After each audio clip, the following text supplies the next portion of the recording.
Bonjour, bienvenue sur Sudokanar. Dans cette vidéo, on va explorer le livret d'instructions du round 2 du Puzzle Grand Prix 2021, organisé par la Hongrie avec ses 5 auteurs. Je reconnais certains noms, notamment Zoltán Horváth qui a déjà réalisé des rounds entiers de Sudoku Grand Prix.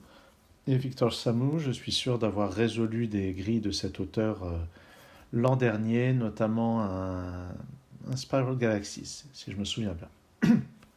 Alors, ce qui est amusant, c'est qu'il y a eu une première publication du livret d'instructions dans lequel il y avait 23 problèmes, dont 3 qui rapportaient plus de 160 points chacun, qui avaient l'air absolument monstrueux, et ces 3 problèmes ont été retirés, et puis ensuite les points pour les autres ont été ajustés.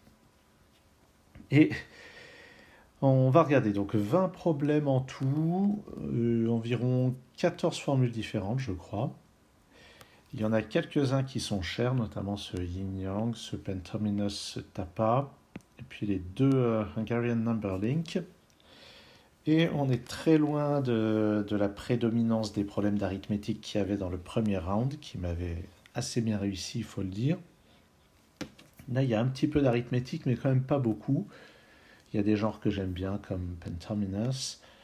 Donc il y a moyen quand même de faire des choses, mais il va falloir être efficace, parce que souvent, quand les problèmes rapportent seulement 20 points, ça ne veut pas dire qu'ils se résolvent en 2 temps 3 mouvements. Bon, sauf bien sûr si vous vous appelez Freddy Hunt ou d'autres personnes très douées comme ça, comme Walker Anderson, Kota Morinishi, ou plutôt Ken Endo.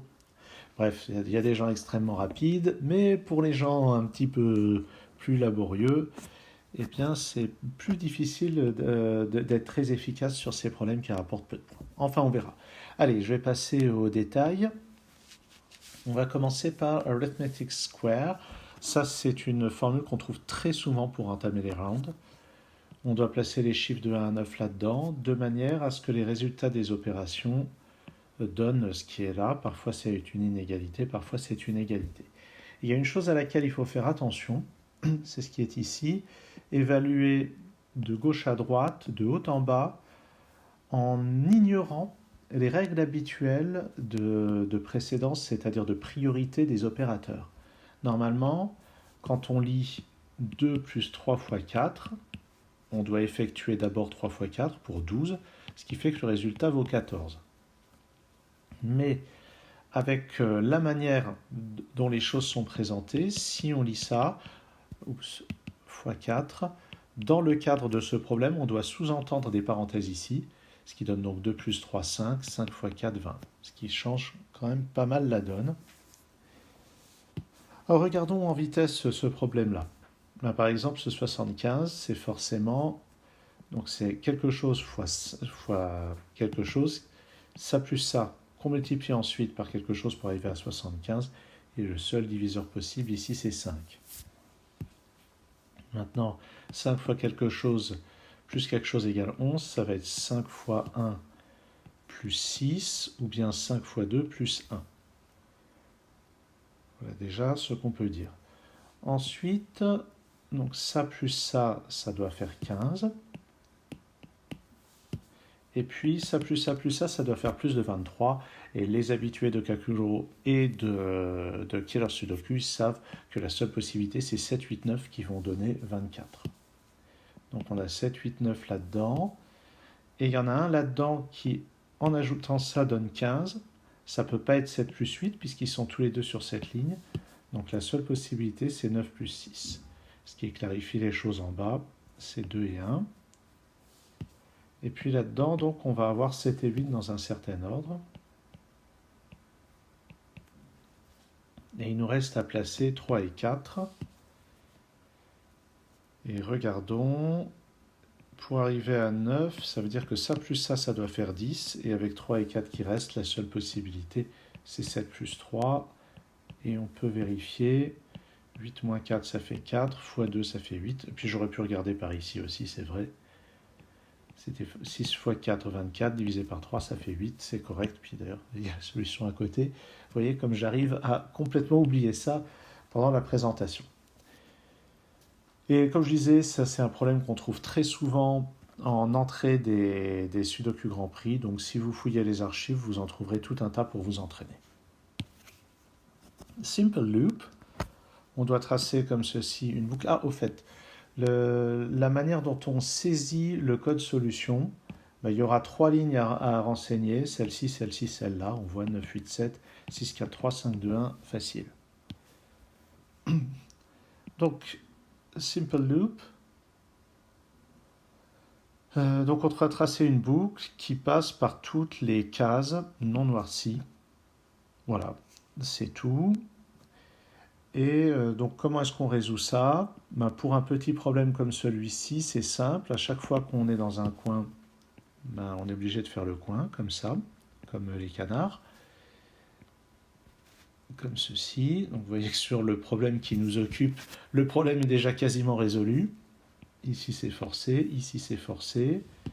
Ici, la boucle ne se referme pas, donc c'est comme ça, et il n'y a plus que comme ça qu'on peut terminer. Bon, le problème est vraiment caricatural dans sa simplicité. Si vous voulez trouver des simple loops pour vous entraîner, je vous oriente vers le site pass.link/db pour database, la base de données, et vous cherchez Simple Loop, ça doit être tout simplement le nom, et vous trouverez plein de références de problèmes pour vous entraîner. 19 points, ça va probablement être vraiment facile. Le code solution, il y aura toujours un A en haut à gauche.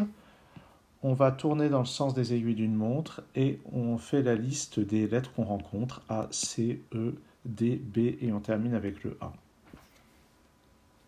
Voilà la manière dont on rentre le code solution. Donc le problème sera probablement plutôt un 8-8 ou peut-être un 10-10, mais sans difficulté majeure. Scrabble Unused Word. 19 et 17 points, ça devrait être très facile, probablement des grilles plus petites que celle-là encore. On a déjà eu du Scrabble dans le concours précédent. Le but, c'est de placer tous les mots qui sont là-dedans dans la grille, tous les mots qui sont dans cette liste dans la grille, sachant que seuls des mots de cette liste doivent apparaître. Et unused word, ça veut dire que ça doit être tous les mots de cette liste sauf un.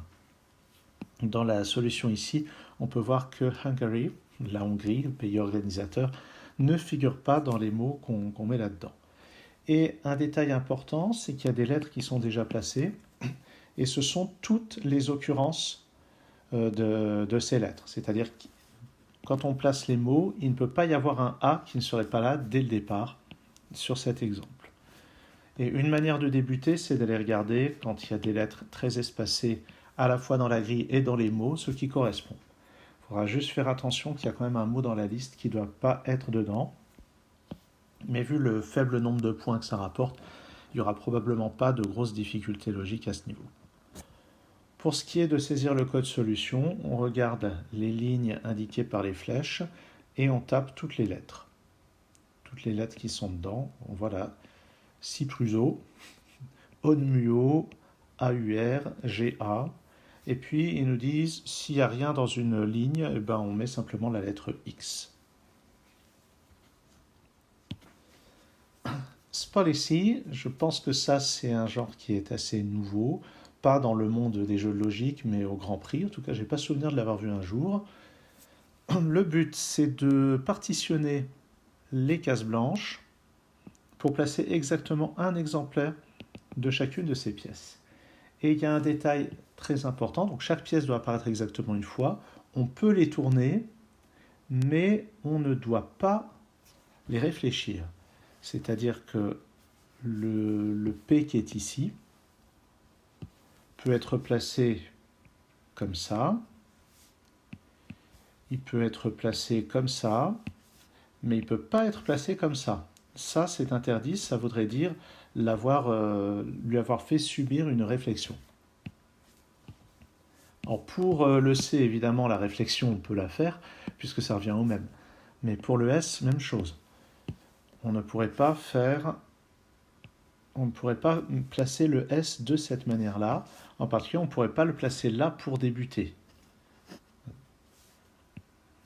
Par ailleurs, donc là, on nous montre ce que c'est que le S, le P et le C.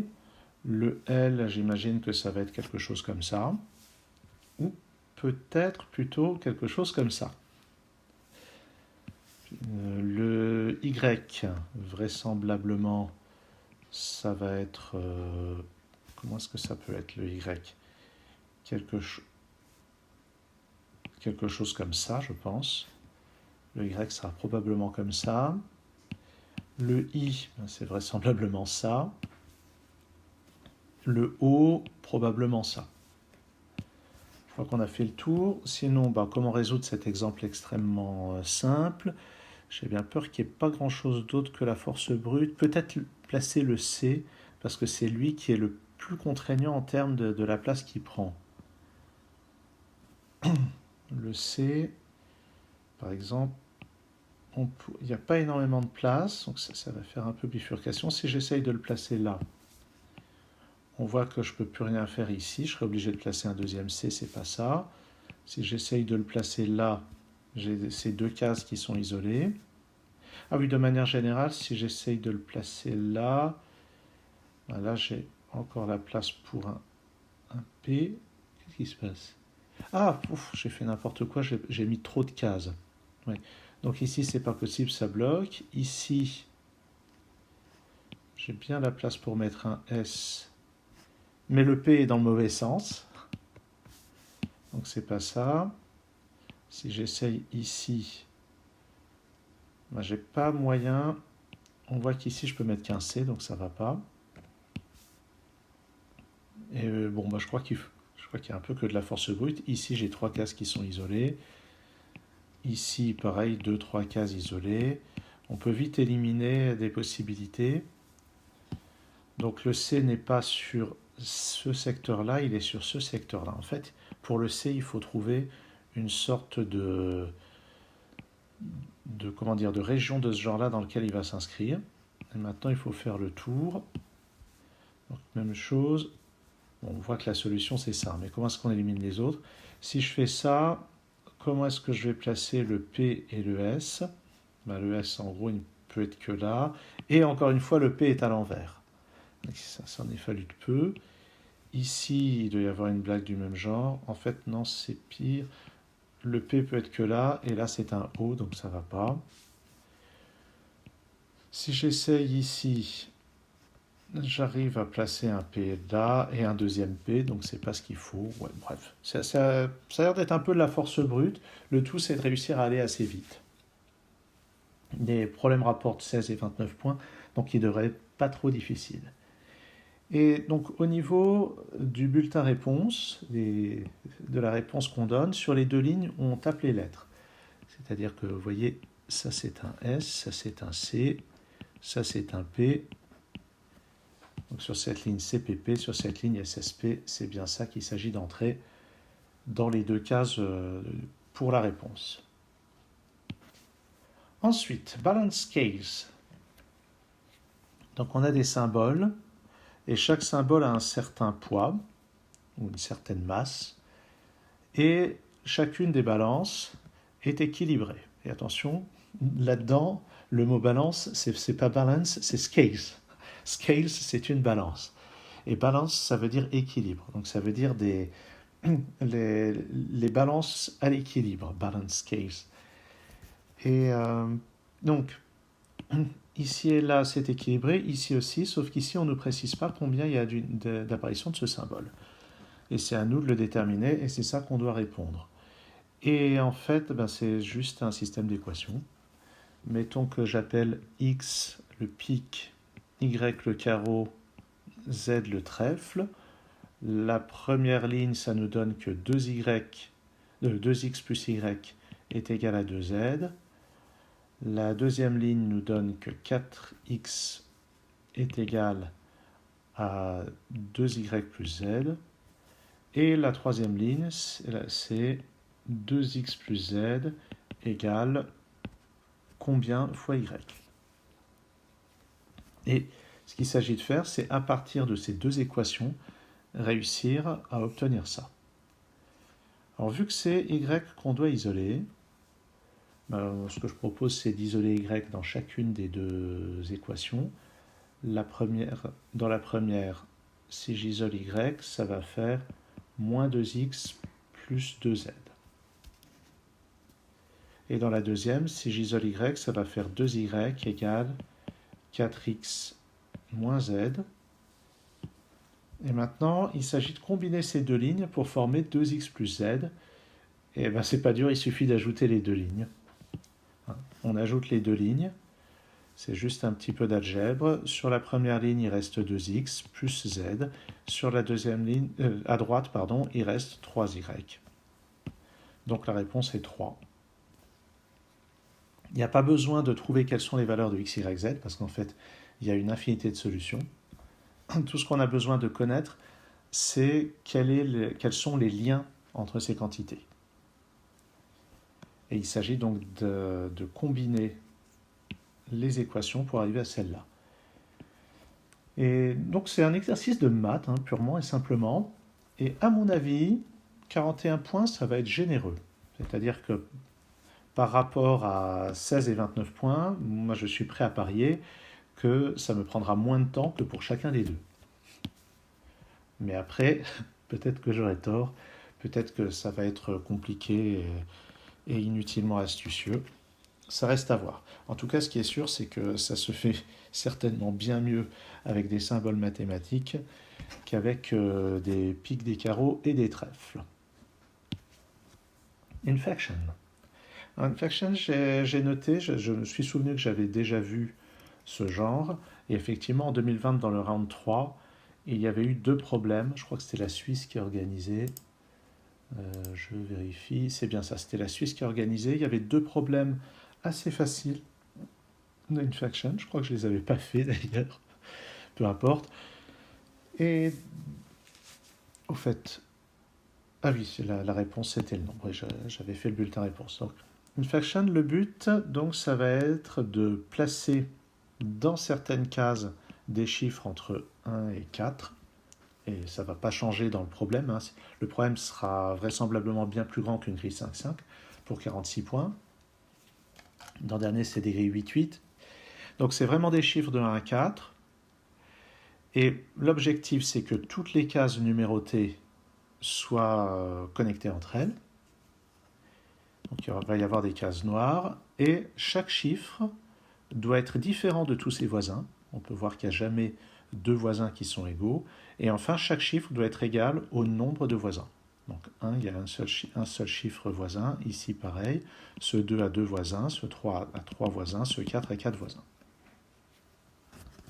Je propose qu'on regarde celui-ci. Ça devrait aller assez vite. Ce 1 est déjà saturé. Donc on peut noircir les cases autour de lui. Par contre, le 4 a 4 voisins. Donc on est sûr qu'il va y avoir des chiffres là. Ensuite, le 1 va forcément avoir des voisins par ici parce qu'il faut que tout soit connecté et il a un seul voisin, donc c'est comme ça. Ça, c'est donc 2. Celui-ci n'a pas 2 voisins, donc c'est 1 ou 3, mais s'il avait un seul voisin, ça voudrait dire que tout ça serait isolé.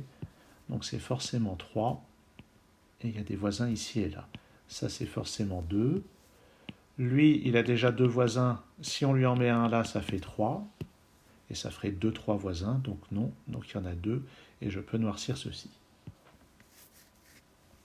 Jusqu'ici, ça va bien. 3, ça veut dire que j'ai un voisin soit là, mais pas les deux. D'accord. Peut-être que c'est plutôt par là qu'il faut regarder pour le moment. Lui, ça sera 1 ou 2. Mais si je mets 2 ici, ça veut dire qu'il faudra un autre voisin ici, et lui aussi aura 2 voisins, donc ça n'ira pas. Donc c'est 1.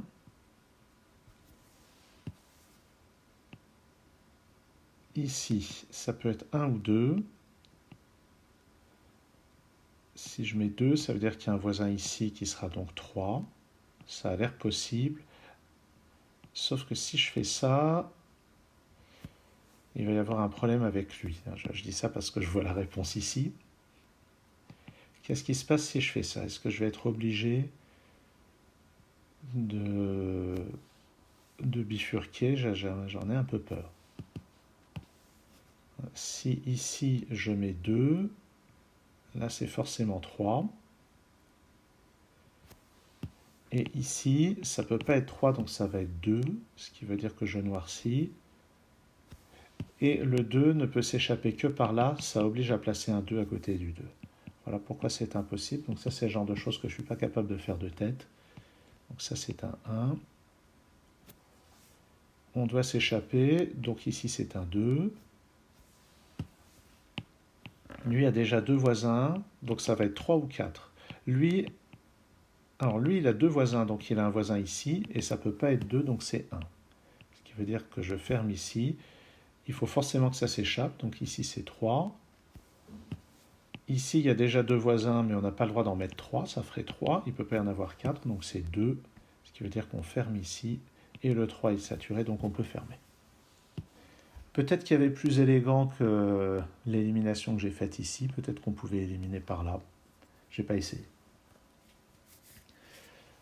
Si je trouve le temps, je ferai peut-être une vidéo avec les 2 problèmes de l'année dernière. Mais c'est pas dit que je trouve le temps. Pour le bulletin réponse, au fait, sur chacune des 2 lignes, on tape le contenu, tout simplement. 1, et puis des X pour les cases noires, et puis ici, case noire, 2, 3. Ok. Facile. Enfin, facile ça, en tout cas. Statue Park. Alors, Statue Park, j'ai déjà présenté ça sur la chaîne. Je mettrai un lien dans la description. Donc, il y a 2 problèmes de Statue Park. Un qui devrait être très facile, un de difficulté moyenne. Mais ça, je sais que je me ruerai dessus. C'est un truc que j'aime bien. Donc, on nous donne un ensemble de pièces à placer.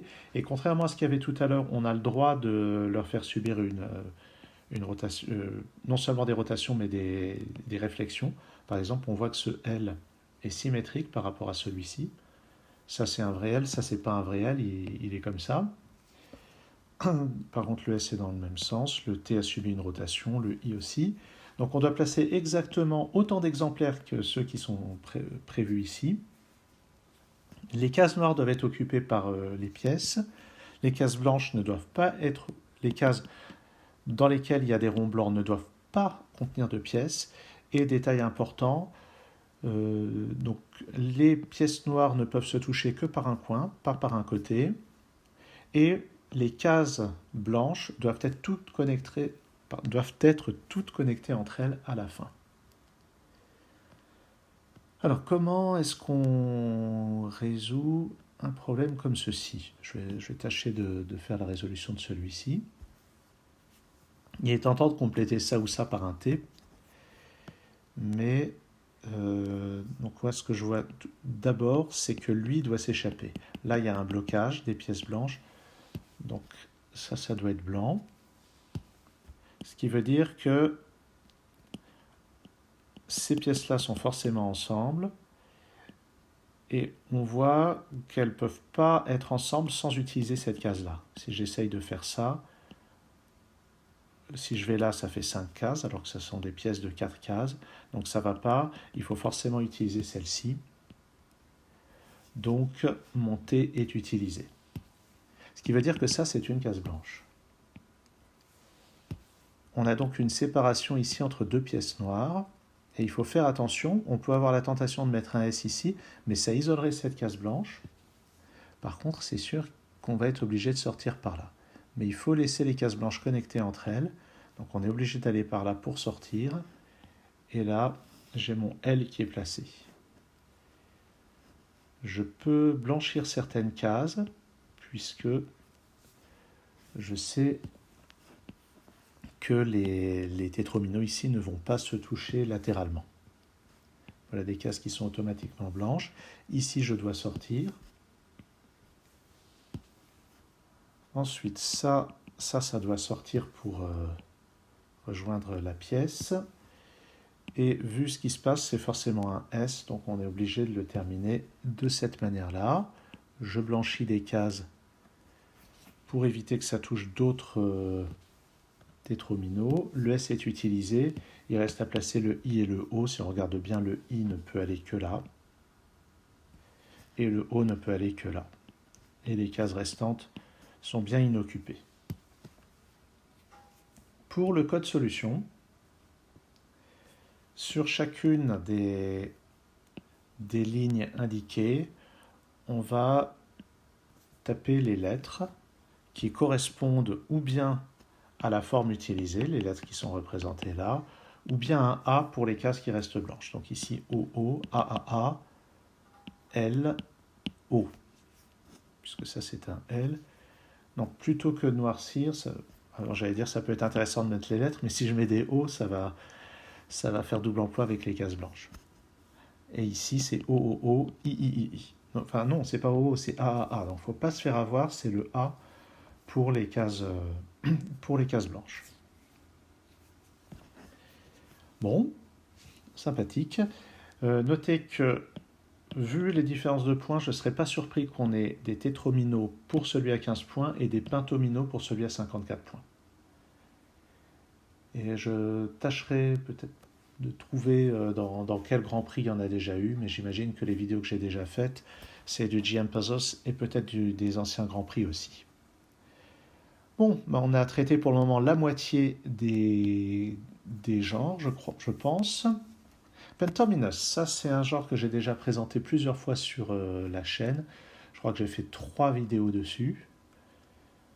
Donc je vais renvoyer à ces vidéos. 72 points, ça ne devrait pas être donné. Il se trouve qu'il y en avait un dans le championnat indien au mois de décembre dernier, qui était à 75 points. Ce n'est pas forcément les mêmes rapports de barème. Et j'avais fait une vidéo dessus, donc je mettrai le lien dans la description. Un genre que j'aime beaucoup. Bon. Alors, pentominos, en quoi ça consiste?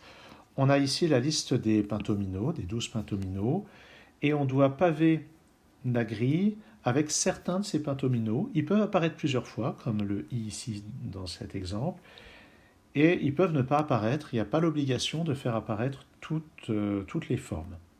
Ce qui est important, c'est que 2 formes identiques ne partagent pas une arête, et puis que chaque lettre placée au départ soit contenue dans la forme qui correspond à cette lettre. Et pour la réponse, quand on regarde les lignes qui sont indiquées, si on les remplit avec les lettres qui correspondent aux formes dans lesquelles se situe chacune des cases, on a le code, ici IPPPI, IUFUI, comme ceci. Bon, personnellement, je me ruerai là-dessus aussi. Baka, given set, ça c'est une formule que je n'avais jamais vue, il me semble. Donc on doit placer dans chaque ligne, chaque colonne, les lettres qui sont indiquées, sachant qu'il peut y en avoir qui sont répétées, comme sur cet exemple, avec 2 O, un R et un E, et les autres cases doivent être noircies. Donc ici, il y a 2 cases noires par ligne et par colonne. Et on nous donne plusieurs types d'indications. On a des indications de type Easy as ABC, où on nous dit quelle est la première lettre qui est visible dans la colonne ou la ligne du côté où on regarde. Mais alors attention, quand on a un R qui est donné comme ceci, avec un R dans la marge, ça ne veut pas dire que c'est lui le premier R qu'on voit. Parce que comme la solution nous le montre, cette case peut être noircie. Donc il faut se méfier, c'est la première lettre vue une fois qu'on a noirci certaines cases. Et on a aussi des indices chiffrés qui sont des indices de type Japanese Puzzles, c'est-à-dire, ça nous dit que dans cette colonne, on aura 2 cases noires séparées, 2 fois une case noire, alors que sur cette ligne, on aura 2 cases noires en même temps. Et attention, ça c'est pas un 0, c'est un O. Eh bien, essayons de résoudre ça un petit peu. Regardons, c'est un R qui apparaît en premier, ici c'est un E, ici c'est un E qui apparaît en premier. Comment on va faire ça? Ah, là j'ai une approche là. Ce R apparaît en premier, ça ne peut pas être lui, parce qu'il y a un seul R dans la ligne, et si c'était lui la première lettre, il faudrait caser les 3 lettres ici, et ce n'est pas possible. Donc ça déjà c'est une case noire. Et ça veut dire que le R apparaît en premier par là, forcément dans les 3 premières cases, puisqu'il doit y avoir 3 lettres à mettre derrière. Le O est forcément noirci aussi, puisque sinon c'est un O qui serait dans la marge, et on a donc le R ici, et ce E est réel. Je n'ai pas besoin de le noircir, puisque je dois placer maintenant 4 lettres, et par élimination, il me reste les 2 O à mettre dans cette ligne. Ok, ça c'est un bon début. Dans cette colonne, les 2 cases noires sont séparées, donc je sais que je vais avoir une lettre ici et une lettre là, et je sais que c'est un O puisque c'est indiqué dans la marge. Et puis je vais avoir une autre case noire. Dans cette colonne, la première lettre vue, c'est un R, donc ça c'est un R, et la deuxième case noire va être par là. Ensuite, puisque j'ai déjà placé un R sur cette ligne, ça c'est une case noire. Et puis en fait, ce dans la marge est déjà placé. Donc, j'ai une deuxième case noire ici.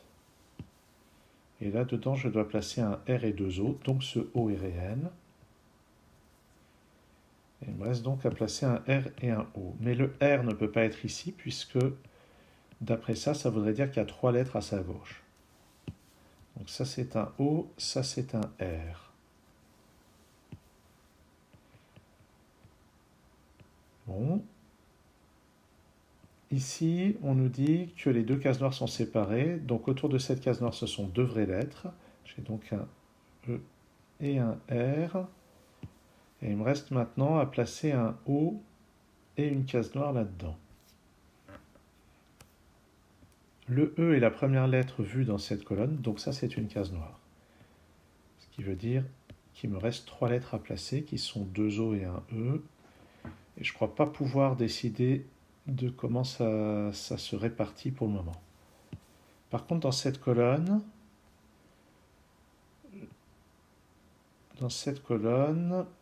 le O ne peut pas être ici. En tout cas, le premier O ne peut pas être ici, puisqu'il faudrait 3 lettres derrière. Donc le premier O, il ne peut pas être non plus à la place du E. Donc il est là. Où est-ce que je regarde maintenant? Ici, il y a des choses.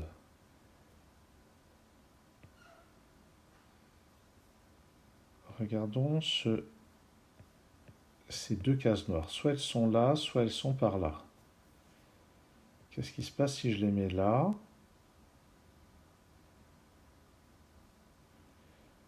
Je devrais entourer les indices dont j'ai déjà tenu compte. Ça, ça, ça, les indices que j'ai pleinement exploités pour le moment. Ça, ça et ça aussi.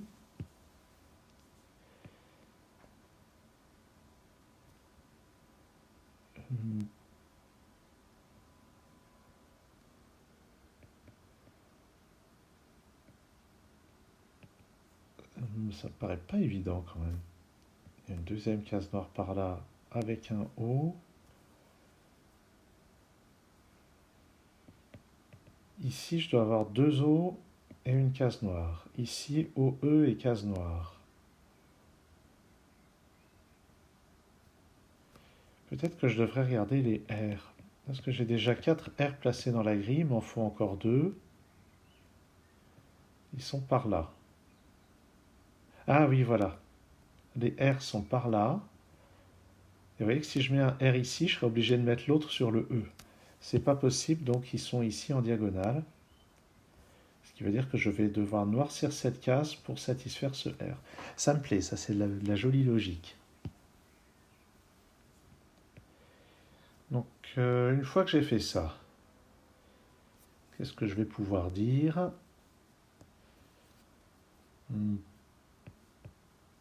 Peut-être les E. Ah oui, je sais. Ouais, il y a aussi certainement de la logique à appliquer sur les E. Mais il peut y avoir des E en bas, donc c'est pas évident. Là-dedans, il me faut encore un O et une case noire, et pour le moment, je ne sais rien. Alors, regardons là-haut. Les cases noires, je peux toujours en avoir une ici. Ah, notez il me faut un E sur cette ligne. Il me faut un O, il me faut une case noire. Ah, j'arrive pas à voir, regardez. Les deux cases noires, c'est soit là, soit là. Bon, d'après la code solution, c'est là. Qu'est-ce qui n'irait pas si je vais là? J'ai l'impression que je vais être obligé de regarder au brouillon. Si je mets les cases noires ici, ça veut dire que ce O est réel. Donc je vais mettre un E ici, un O là et un O là, ce qui fait 3 O sur la première ligne. Bon, c'est un truc que j'aurais pas pu faire de tête, encore une fois. Donc les deux cases noires sont en fait ici. Et je vais donc avoir le E et le O de cette manière. Et puis, dans la première colonne, la deuxième case noire est forcément ici, ce qui me place un O ici, et forcément, donc je vais avoir le E là, la case noire ici, un O ici, ce O ne peut pas être vrai, là j'ai un O, le E ici, un O là, un E ici, case noire et un dernier O. Bon, 48 points, moi je dis que ça se tente. Il y aura probablement plus de symboles, plus de lettres répétées, une grille plus grande. Mais je trouve ça assez intéressant comme genre. J'espère que quelqu'un créera un problème d'entraînement. Moi, malheureusement, j'aurai pas le temps de faire ça. Au niveau du code solution, encore une fois, on tape le contenu des deux lignes indiquées. C'est un X pour les cases noircies. Et puis les vraies lettres, XOR, XOE ici. Et là, RXXOEO pour ça. Skyscrapers, un de mes genres favoris. 20 points, et là je pleure. 20 points pour un Skyscrapers. Donc, comme d'habitude, on doit remplir un carré latin de la bonne taille. Donc j'imagine que pour 20 points, ça sera 5, 5 ou 6, 6 grand maxi. Chaque nombre est la hauteur d'un immeuble. Et chaque immeuble masque les immeubles plus petits que lui. Et ce qu'on a dans la marge, c'est le nombre d'immeubles visibles. Sauf que de temps en temps, on a juste des inégalités. Et là, on nous a donné tous les deux, sympa. Alors, comment est-ce qu'on va résoudre ça? Eh bien, tiens, bonne question, parce que des skyscrapers, il y en a un certain nombre sur la chaîne. Je pense que je vais faire une playlist spéciale pour les skyscrapers. Ce 2 indique que c'est 3 ou 4. Donc le 4 va être quelque part par là. Le 2 indique que le 4 va être vers la fin, donc il va être ici ou là. Donc soit on a un 4 ici, soit ils sont là et là. Ah, strictement inférieur à 2, j'avais pas vu. Évidemment, ça veut dire 1, donc j'ai un 4 ici. Et on en déduit qu'on a un 4 là. Par conséquent, donc ça c'est satisfait. Ici j'ai 1 ou 2, ici 2 ou 3. Là-dedans, 1 ou 3. 2 ici, donc le 4 n'est pas là. Sur cette ligne, il est forcément ici. Et pour réaliser le 2, je suis obligé de mettre le 3 ici. Ça me place ça et ça. Puis ce 3 et la fin, logiquement, ça devrait couler tout seul. 3 ici, 1 là, 3 et 2. Ok. Donc j'ai mis du temps juste parce que je n'avais pas repéré que ce strictement inférieur à 2 voulait dire 1. C'est dire si je n'étais pas attentif. Ok, bon, ça sera quand même peut-être un petit peu plus difficile, mais pas forcément très dur pour 20 points. Bon, en tout cas, moi, j'espère bien le faire. Yin-Yang, Equal Regions, 33 points, 105 points. La grille la plus chère de l'épreuve est à Yin-Yang Equal Regions. Yin-Yang, c'est cette formule dans laquelle on doit placer sur toutes les cases soit un rond blanc, soit un rond noir, avec la clause que tous les ronds blancs doivent être connectés entre eux, que tous les ronds noirs doivent être connectés entre eux. De plus, il ne doit jamais y avoir de carré 2-2, tout noir ou tout blanc. Voici donc quelles sont les règles. Et en plus, dans ce problème précis, chaque région grisée doit contenir autant de blanc que de noir, comme on peut voir ici, 1 de chaque, ici 2 de chaque, ici 2 de chaque. Je pense avoir déjà fait des vidéos sur Yin-Yang. Et les deux astuces à connaître, il y en a une qui est que ça, c'est impossible. Il est impossible d'avoir une structure en damier quelque part. Et la raison à ça, c'est ce qu'on appelle le théorème de Jordan, de Camille Jordan, qui dit que si je dois relier ça à ça, je vais devoir faire le tour d'un côté. Et une fois que j'ai fait le tour d'un côté, ce que dit le théorème de Jordan, c'est que ce qui est enfermé et ne peut pas rejoindre l'autre. Si je fais un chemin comme ceci pour relier les deux ronds noirs, ce rond blanc ici va être dans l'incapacité de rejoindre celui-là. Et si je fais le tour de l'autre côté, c'est lui qui sera dans l'incapacité de venir le rejoindre. Donc, interdit de faire une structure en damier comme ceci. Autre chose, sur le contour, il n'y a pas d'imbrication entre les blancs et les noirs. C'est-à-dire que vous voyez que là, on a un segment complètement blanc et ici, un segment complètement noir, ou trois segments comme vous préférez. Mais on a vraiment, dans le contour, la zone blanche et la zone noire, qui sont toutes les deux contiguës. Et la raison à ça, c'est que si on suppose que ça n'est pas le cas, ça veut dire qu'on va être par exemple dans cette situation. Vous voyez que j'ai une zone blanche par ici, une zone blanche par là, une zone noire par ici, une zone noire par là.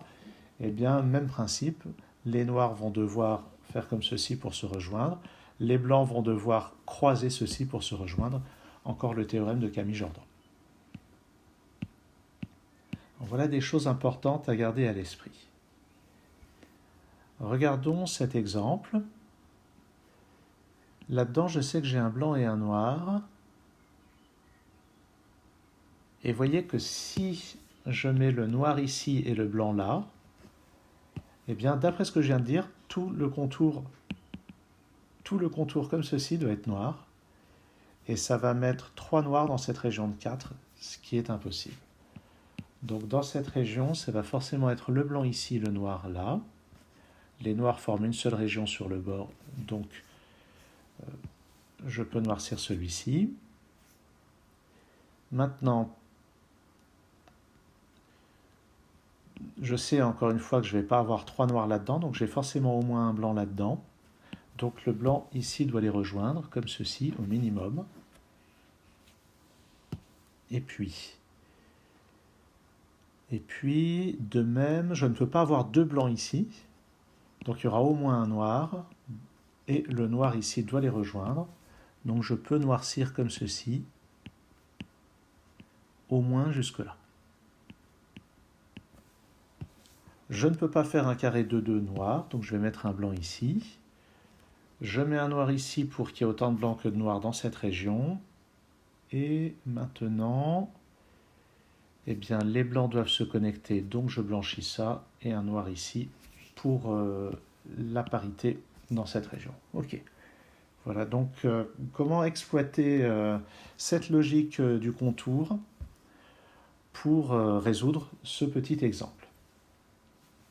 Est-ce que j'ai fait le code solution pour le précédent? Non, je n'avais pas fait le code solution pour Skyscrapers, mais ce n'est pas compliqué. C'est juste la liste des chiffres sur chacune des deux lignes. Et ici, tout ce qu'on doit faire, c'est utiliser deux symboles différents, un symbole pour les blancs, un symbole pour les noirs. On nous suggère le 0, le O et le X, mais on nous dit qu'on peut utiliser deux autres symboles, lettres ou nombres, du moment qui sont différents et qu'on n'en utilise que deux. Donc ici, par exemple, AB, AB, et ici BB, BB. Il faut aussi que ça soit cohérent entre les deux lignes. 105 points, il faut vraiment être confiant pour se lancer là-dedans. Je sais que moi, je vais hésiter, hein, ou je ne vais probablement pas me lancer là-dedans. Il nous en reste 3 à voir. Shape Placement. On doit placer dans la grille un certain nombre de formes similaires à celle qui nous est donnée. Donc ça ne sera pas forcément la même que dans l'exemple, évidemment. Et le principe, c'est qu'il y a certains contours qui sont déjà donnés. Et les formes peuvent partager des morceaux d'arêtes, comme ceci. mais ne doivent pas se superposer. C'est-à-dire qu'ici, le côté arrondi ne peut pas empiéter sur le côté droit d'une autre forme. On peut les faire tourner, et on peut aussi leur faire subir une réflexion, ce qui ici ne changerait rien, mais pour d'autres formes peut changer quelque chose. Les points noirs ne sont pas là, ne font pas partie du problème, ils font partie du code réponse. On voit le code réponse ici 0, 1, 2, 1, 0. C'est le nombre de formes sur lesquelles se trouve le point. Par exemple, ce point n'est sur aucune forme, d'où le 0.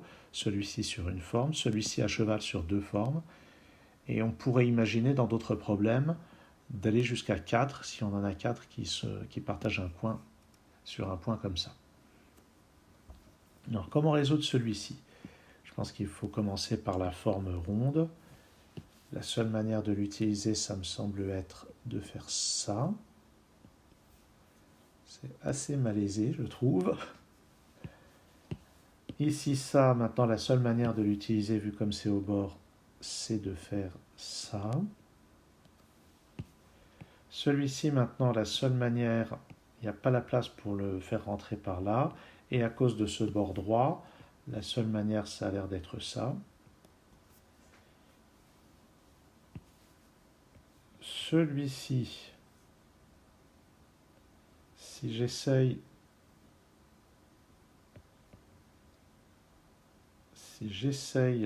de faire quelque chose comme ça, j'aurais pas la place pour mettre quelque chose avec ce trait. Si j'essaye comme ça, ah, c'est lui qui n'aura pas la place. Ah oui, en fait, cette pièce-là, je ne peux pas la mettre dans ce sens-là parce que celle-ci n'aurait pas la place. C'est ça. Ça mettrait au moins ça, et j'ai pas la place pour faire la partie bombée ici. Donc lui, il va être dans ce sens-là, forcément. De même, lui ne peut pas être dans ce sens-là, donc il va forcément être comme ceci. Et enfin, le dernier ne peut pas aller par là, il est forcément comme ça, et la partie bombée est de ce côté, pas au-dessus, à cause des traits droits qui sont là. Comme ça. Et ça a bien l'air d'être la réponse. Ouais, je pense que je vais hésiter avant de me lancer là-dedans aussi. Surtout quand on dessine aussi mal que moi. Faudra voir. Hungarian Number Link. Alors là, je dois dire que ça m'effraie énormément. Nous avons des nombres dans la grille et on doit les relier deux par deux. Et de manière à former des chemins. Donc un chemin, comme on voit dans la solution, un chemin du 9 au 1, un chemin du 3 au 7. Chemin qui passe par le centre des cases. Et quand on regarde les deux nombres, il y en a un qui doit indiquer le nombre de tournants et l'autre le nombre de passages en ligne droite. Alors, par exemple, sur ce serpent, il y a un passage en ligne droite qui est ici et il y a 1, 2, 3, 4, 5, 6, 7, 8, 9 tournants. Sur ce chemin, il y a 1, 2, 3 passages en ligne droite et 1, 2, 3, 4, 5, 6, 7 tournants. Voilà. Et je dois bien dire qu'en voyant ça, je suis effrayé. Je n'ai aucune idée comment aborder ça. Peut-être que je tenterai une résolution en vidéo de cet exemple. Même si cet exemple doit être très simple. Les problèmes sont assez chers. Donc il y a intérêt à sérieusement s'entraîner pour se lancer là-dedans ou alors avoir une bonne idée de la logique qui va être employée. Ce qui, comme vous avez pu le comprendre, n'est absolument pas mon cas. Au niveau du code solution, je propose donc sur les deux lignes de mettre un L si on tourne. Par exemple, là c'est un L, ça c'est un L, ça aussi. Et un I pour une ligne droite. Donc L, L, L, L, I, où effectivement c'est assez visuel, L et I. Ici L, L, X, I, X étant une extrémité. X comme extrémité, ça se défend. Et on voit qu'il n'y a que 4 lettres à rentrer, puisque les cases noires ne comptent pas. On n'entre rien du tout.